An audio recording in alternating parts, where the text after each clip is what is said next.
Vamos a pasar muy rápidamente aquí. Aquí dice factores psicológicos, digo apenas algunas cositas ahí como para decir. Desesperanza, ambivalencia, constricción, búsqueda de soluciones, rasgos de personalidad. Esto voy a ir muy rápido porque no es lo que me interesa que ustedes reciban. Apenas voy a pasar para que lo recuerden que alguna vez estuvo allí. Amor propio escaso y en adolescentes identificación y sugestión. Pasemos a la siguiente. En trastornos psiquiátricos, por ejemplo, allí ven cifras, por ejemplo, hablando de depresión, no hay necesidad de que las anoten o las memoricen porque no hay ningún examen. La esquizofrenia, 15% de las personas con esquizofrenia se suicidan, es una enfermedad mortal, entre comillas, porque se mata el 15%, es bien importante. El alcoholismo está asociado en las cifras que ven ahí, el trastorno afectivo, trastornos de personalidad, trastornos alimentarios, como ustedes lo vieron esta mañana, tienen un poco más de riesgo, pero mucho más la esquizofrenia. El retardo mental casi no. La siguiente, los factores familiares, algunos genéticos, demostrados por estudios de familias, otros por grupos culturales, cuando hay enfermedad mental más frecuente, las relaciones familiares conflictivas, los divorcios de los padres. Estoy pasando muy rápido, esta parte no es la que me interesa. La siguiente. Y en los adolescentes, muy especialmente, de pronto esta parte sí es para que la tengan ustedes bien en cuenta, las dificultades para recurrir a sí mismos o a otros en épocas de depresión y estrés. Ahí tenemos un factor bien importante en el adolescente. Otro factor, la muerte del progenitor en la niñez, que se ha documentado en los estudios mundiales. La separación de una figura cercana y el rechazo de su identidad. Por ejemplo, estos son factores que para la edad que ustedes manejan es más importante y realmente el intento de suicidio en la edad de ustedes es importante. Bueno, tenemos que para situaciones como la que tenemos ahí pintada, tener un esquema práctico de intervención, o sea, algo que podamos hacer prácticamente porque lo anterior puede ser mucha carreta, pero a ustedes no les sirve de nada saber que no, que sí, que tiene relación genética, que no sirve de nada. Pasemos a la siguiente. Entonces, para eso es útil enfocarnos, y este es un esquema que nos es útil, por ejemplo, entender las situaciones como sistema.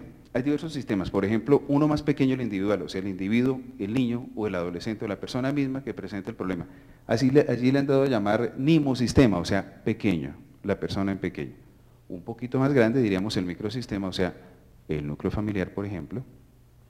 Un poco más grande, el macrosistema, por ejemplo, las redes, las instituciones, las personas que lo rodean, el colegio, están como en ese campo. Y el macrosistema sería como lo grande, ¿sí? Como, o la ciudad o el país, depende de lo que estemos tomando. Y hay problemas que son de un nivel y problemas de otro nivel. Es muy complicado tratar de solucionar problemas de un nivel con herramientas que son apropiadas para otro nivel. ¿Sí me estoy haciendo entender? Y a veces los recursos se desperdician tratando de solucionar un nivel con otro nivel. ¿Sí me estoy haciendo entender? Bien, pasemos, es una forma de entenderlo.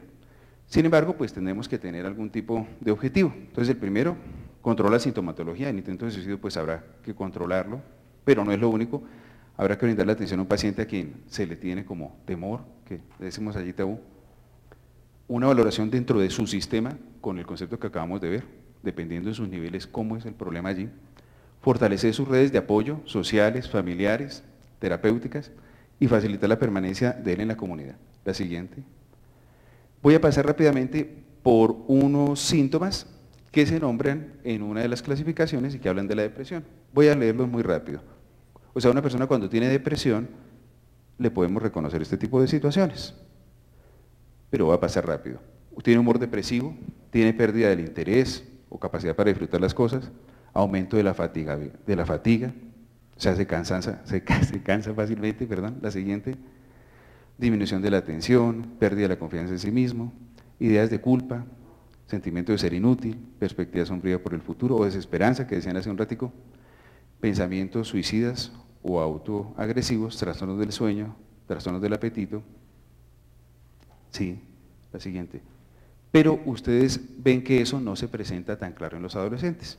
En los adolescentes, que el grupo que ustedes más ven, se presenta es una conducta repetitiva o persistente, la que estaba diciendo el doctor que le explicó, una baja autoestima, un pesimismo, falta de concentración, fatiga, problemas con el sueño, actúan más, o sea, están muy activos, con lo que es decir hiperactivos, o comen más, o duermen más.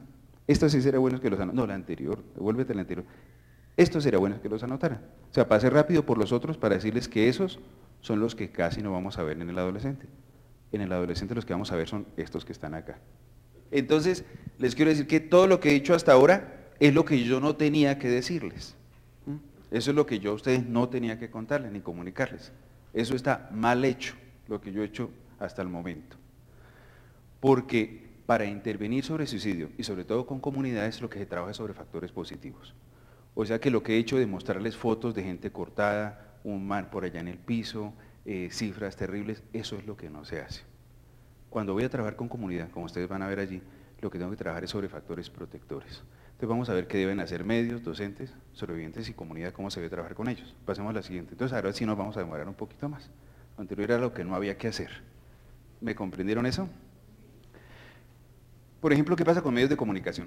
Desde esa época, desde 1774, cuando Goethe escribe Werther y otras muchas publicaciones que se han visto después, donde hablan sobre el suicidio y hablan de personas que lo vivieron, etcétera, etcétera, eso termina induciendo más suicidios.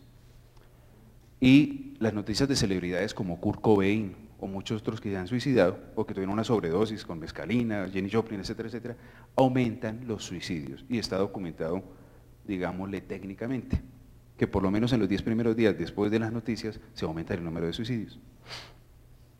La publicidad aumenta el número de suicidios, ya sea por imitación, porque la persona trata de hacerlo tomando el otro, que son unos fenómenos sociales, o se le llama, por ejemplo, los muchachos querían identificarse con Kurt Cobain y utilizaban su camiseta, etcétera, etcétera, y la vida de él, y algunos intentaban suicidarse.